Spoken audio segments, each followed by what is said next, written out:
What is up, guys? Belamy here, and in today's video we're going to be finally covering builds that are strongest for melee, builds that I like, builds that I'm going to be playing in the near future when I eventually reroll to melee after I've had my fun on Archer.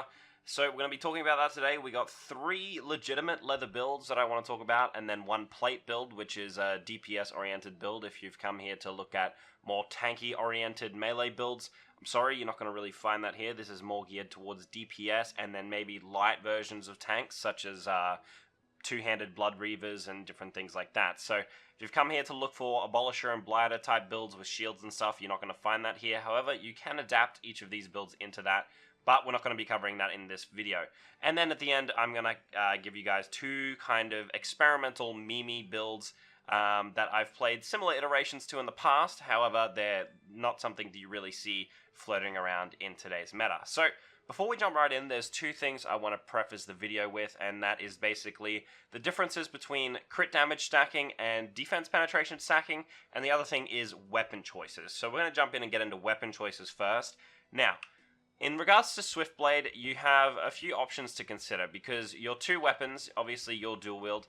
Usually in the past, if you've only played Battle Rage style melees, your main hand was the weapon that really mattered, right? So you would usually take a hard-hitting main hand, such as a short spear or an axe, just because they have the slow attack speed, meaning they hit harder. And then it really didn't matter what you had in your offhand. It could be purely aesthetic, you know, pick whichever one you might like the look of the best.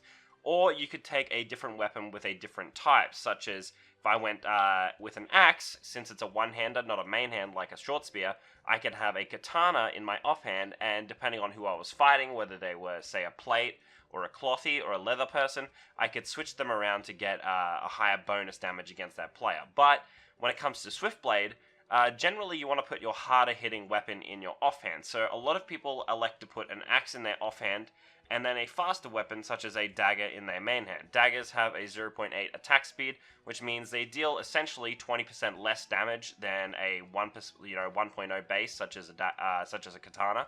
But they're way faster. They have a lot more attack speed.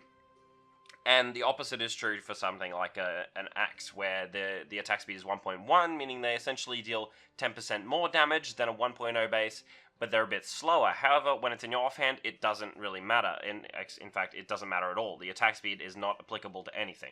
So, you get the bonus damage on all of your Swiftblade skills. For those of you who are not aware, if you look at your Swiftblade skill tree, a lot of abilities, such as your Twin Shadow Slash, what else does it? The Relentless Assault, and I do believe Crescent Slice as well, scale a lot more damage off your left-hand weapon. So, how they essentially function is that they'll strike twice with each technical single strike. So if I Twin Shadow Slash someone once, it will do 2 separate bits of damage, one with the main hand, one with the offhand, with the offhand one scaling more critical damage than the main hand. So generally, this is what people like to play.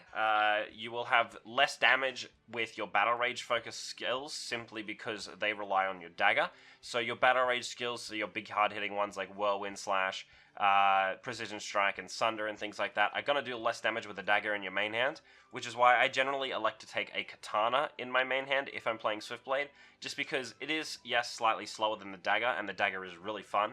However, I do like to still have a decent chunk of damage there for my Battle Rage skills when I want to use them, especially if I want to play a more Battle Rage heavy spec, where I actually take like my Sunder Earth, my Precision, and my Triple Slash. However, a lot of Swiftblade players actually don't even run Precision or Sunder Earth in a lot of cases, I've noticed, so it makes sense for them to just have a dagger, because they're not really relying on Battle Rage for the damage. It's mostly just Swiftblade heavy. So if that's the case, definitely go a dagger if that's what you prefer to play.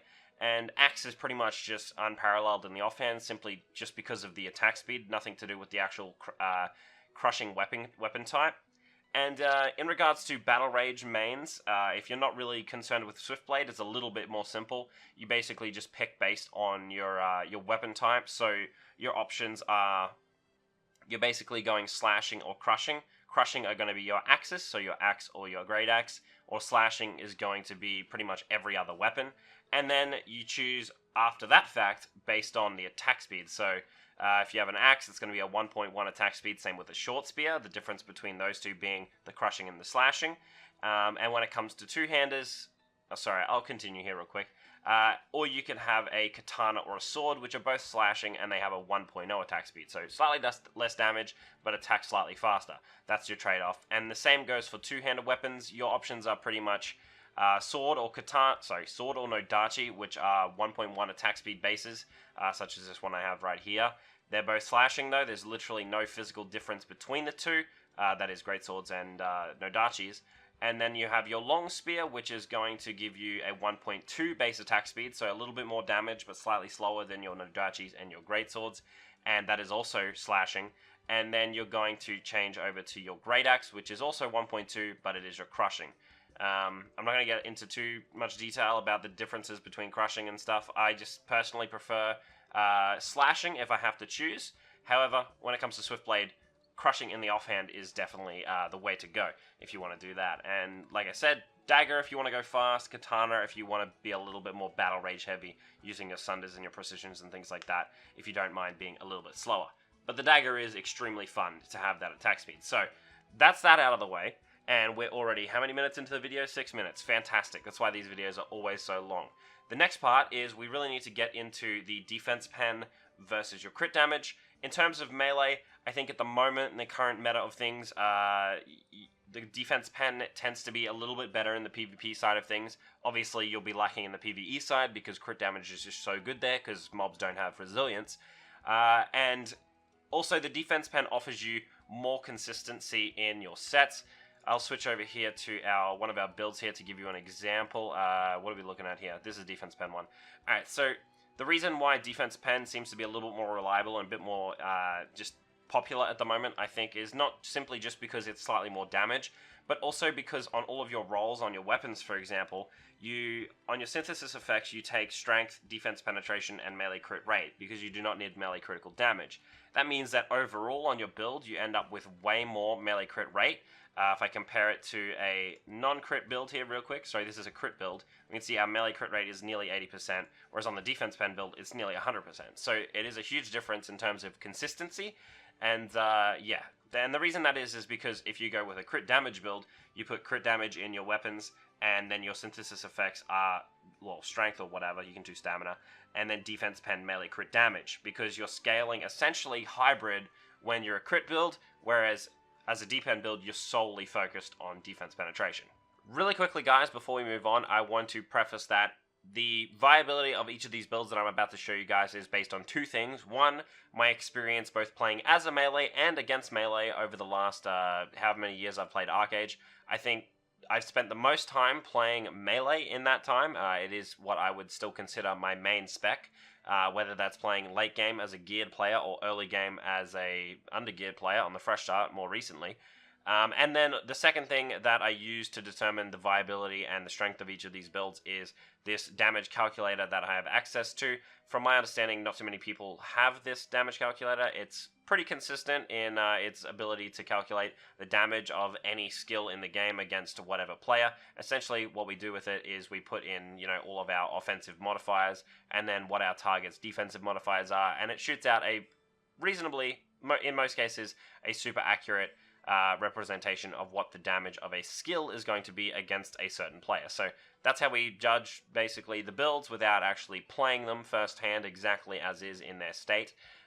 So yeah, if this is something that interests you guys, I may be willing to share it or potentially make a video using it in the future or showing you guys how we use it.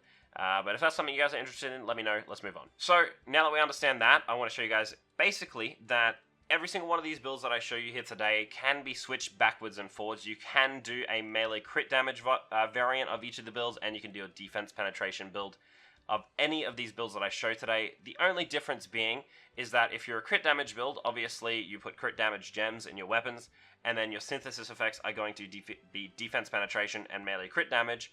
Then you obviously need to have melee crit damage in your costume, whereas if you're a defense pen build, you do not.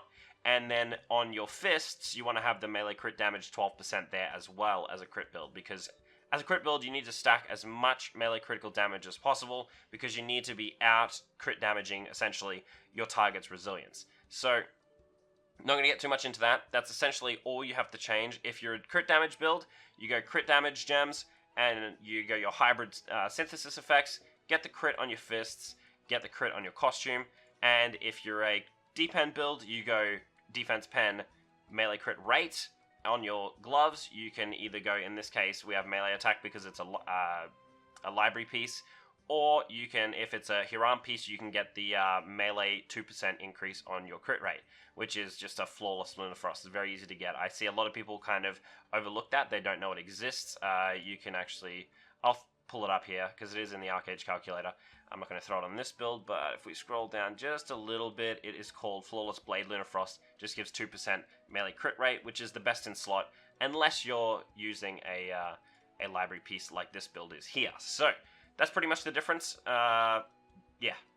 So every single one of these builds today, whether it's two-hander or dual wield or what, you can change between your crit damage and your defense penetration, no problem. It really just comes down to personal preference. However, I do think defense penetration is stronger, especially on the non-Swift Blade side of things. So, now that we've covered that and we're 10 minutes into the video, before even looking at our first build technically, let's get into the builds. Alright, so like I said today, we got 3 builds of leather, 1 of plate, and then 2 leather builds at the end of the video, which are more experimental, though somewhat tested in the past, kind of builds, and we're going to jump into the first one right here. And this is my personal favorite build, which is usually the one that I'll show at the start of a video. And we're going to be focusing mostly on the armor, but all of these will be linked in the description if you want to look at the rest of the rolls here. So this is our 5-piece library and then 2-piece Hiram. This is a crit version of the build. I'll explain the slight differences between a D-pen version here in a second. But basically, it's 5 pieces of library. These are currently tier 3.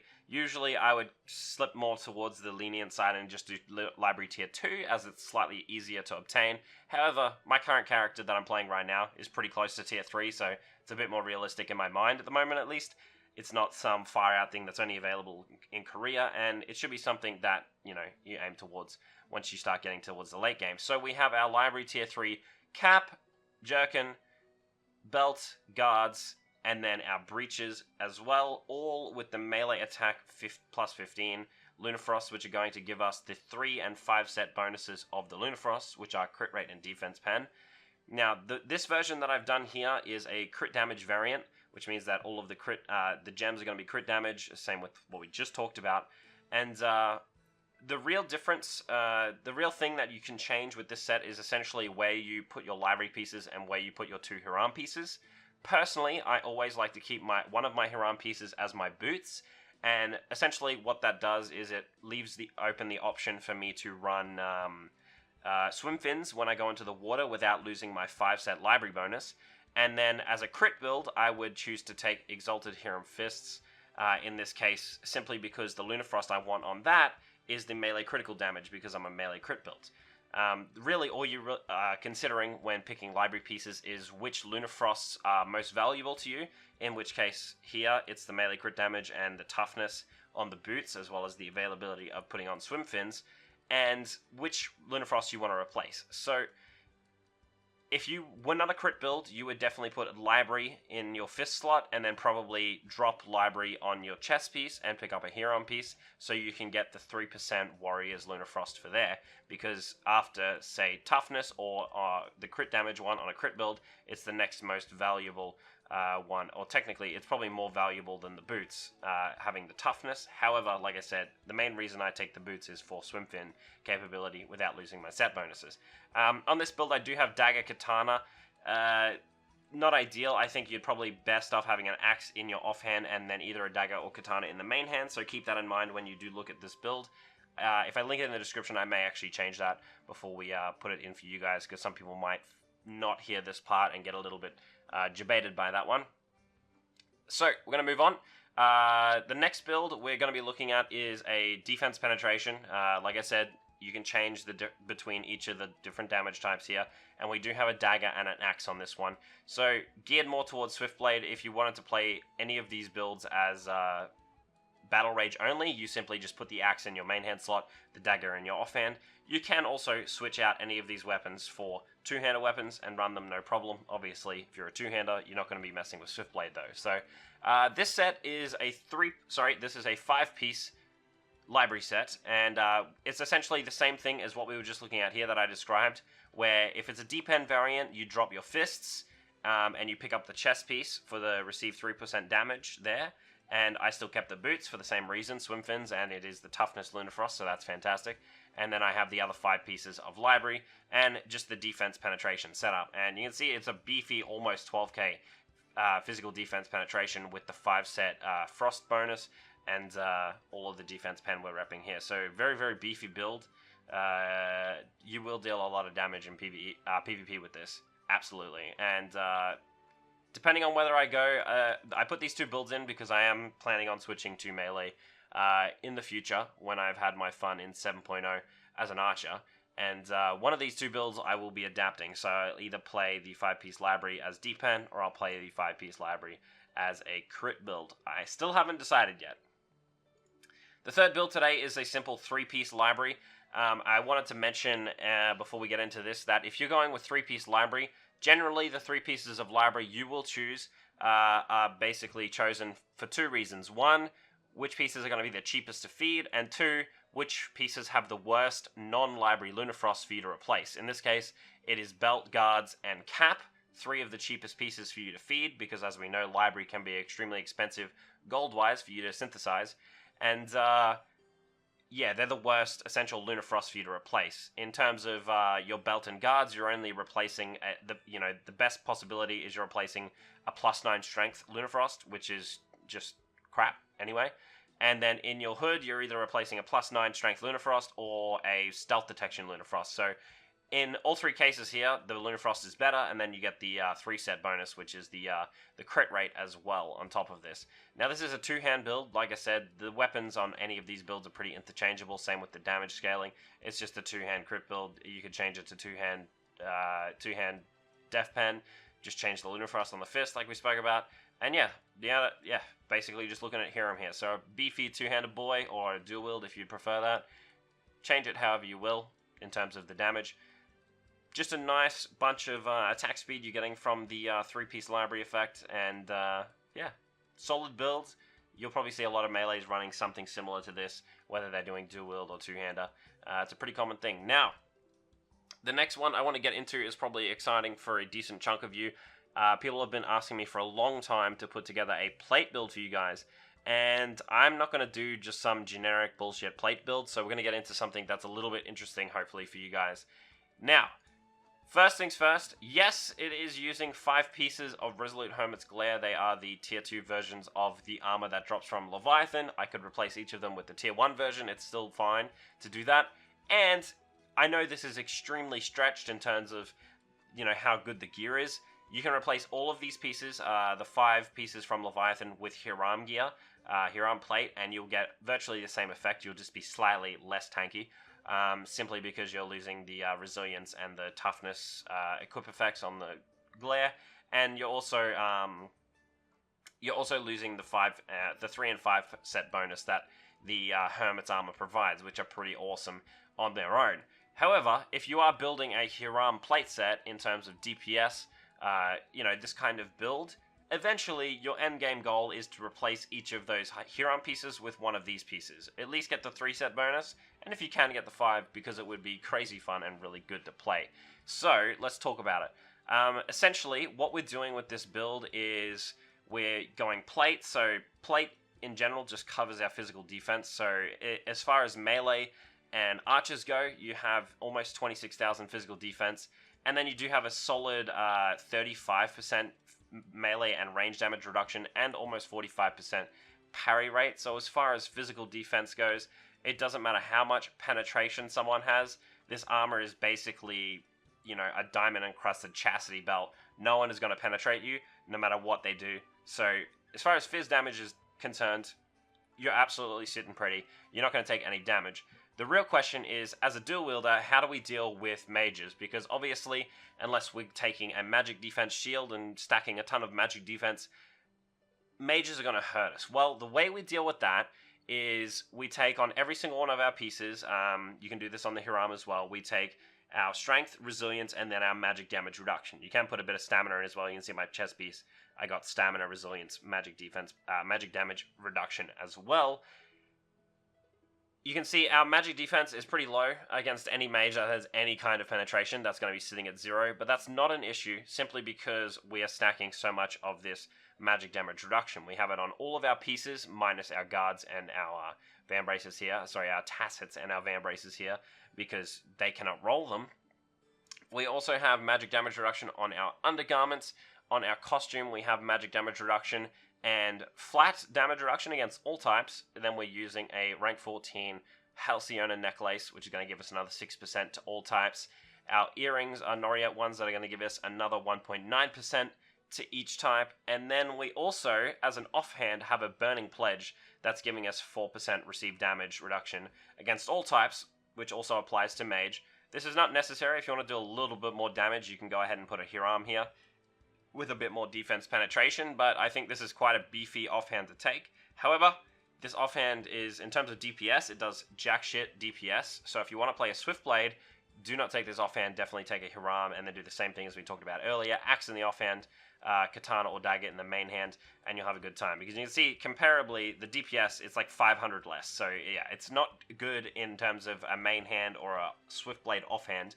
But if you're just a Battle Rage main, this is currently spec'd as a Dark Runner, I do believe. So as a Dark Runner, this is fantastic because the offhand, like I said, doesn't matter.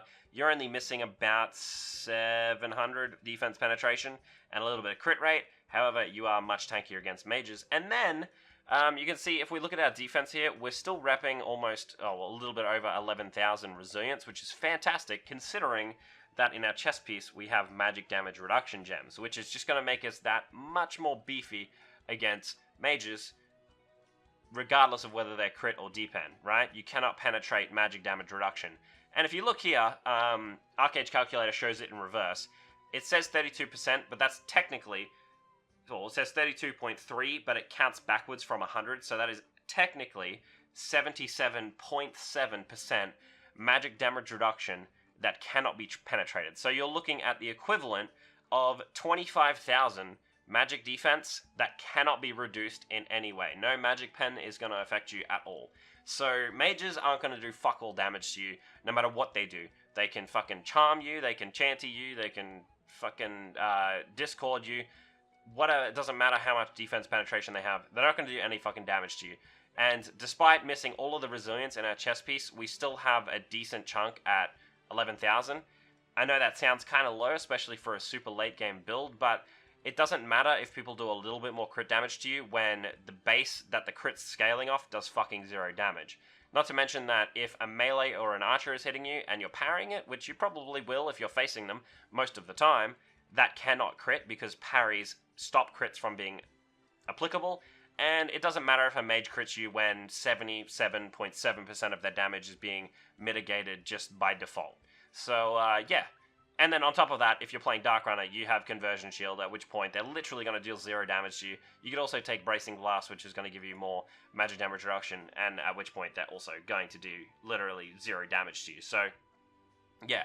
Very beefy boy, you'll still do a respectable amount of damage.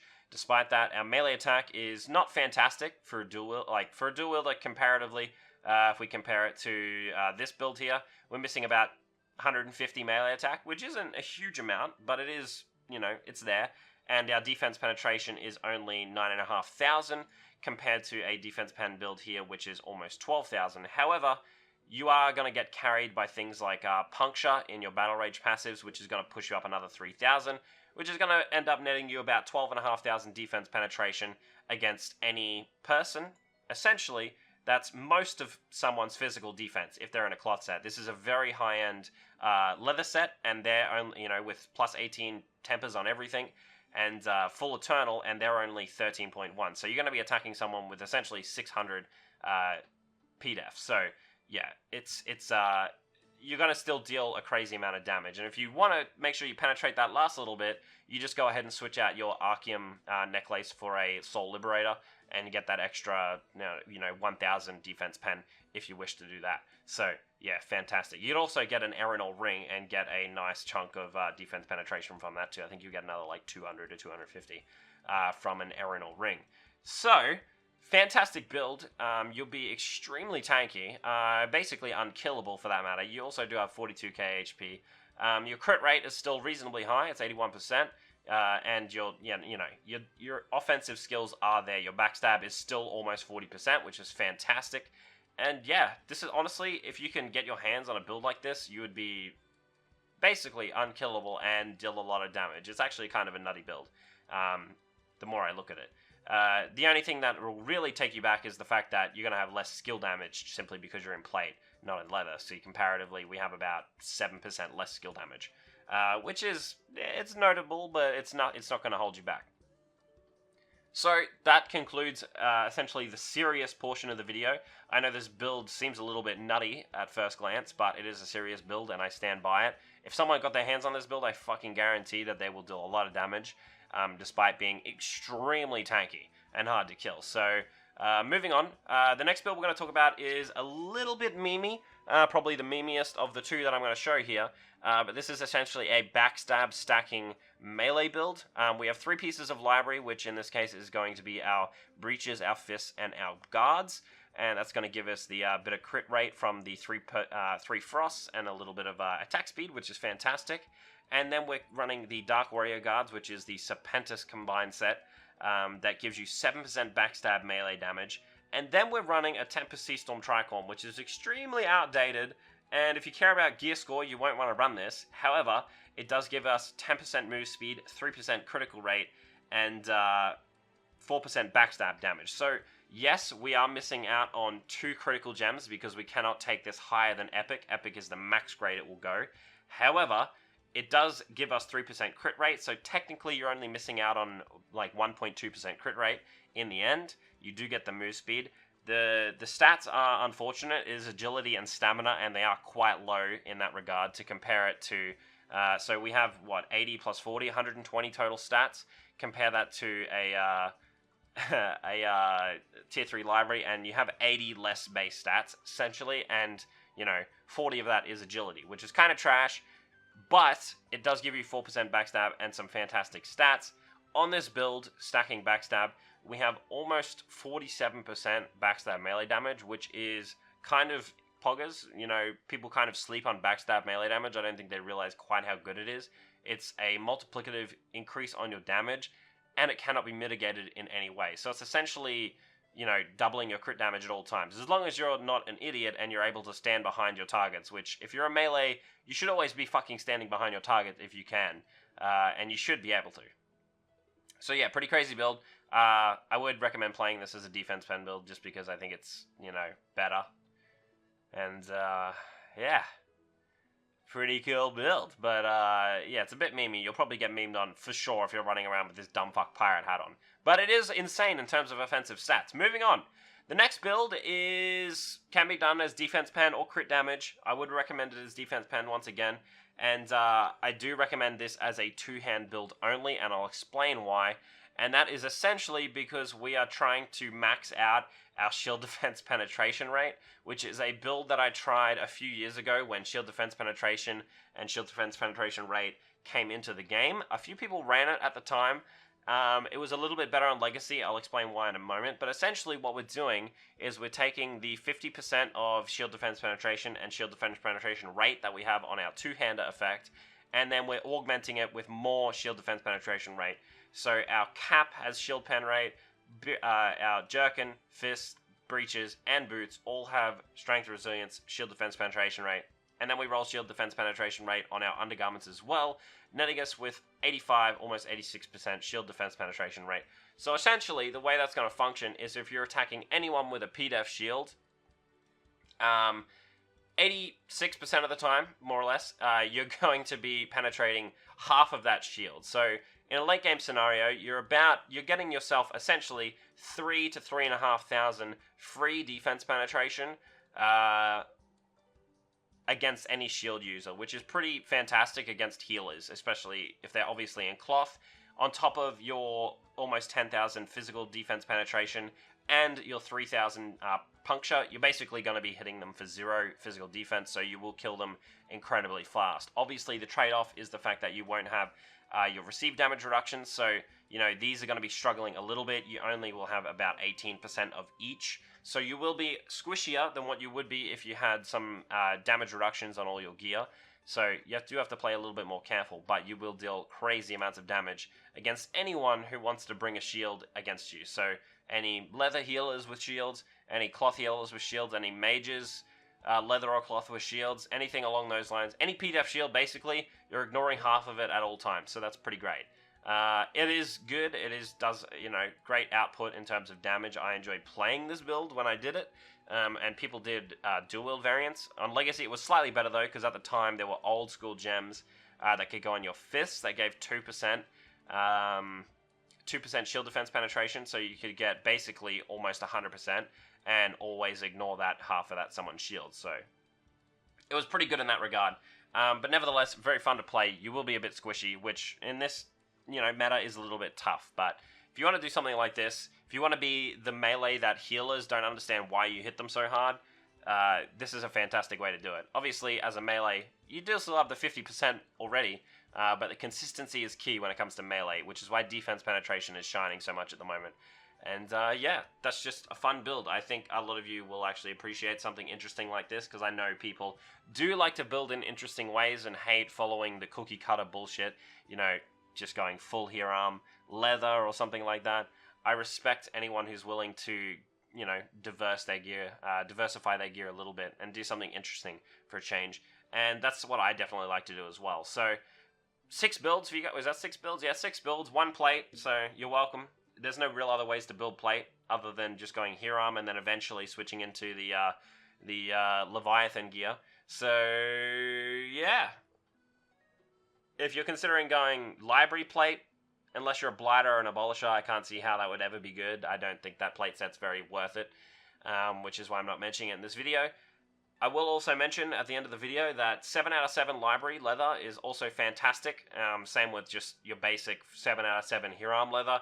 Also fantastic and very viable. But like in all of these videos, I do mention that I don't like to mention simple 7 out of 7 sets that are very easy to build.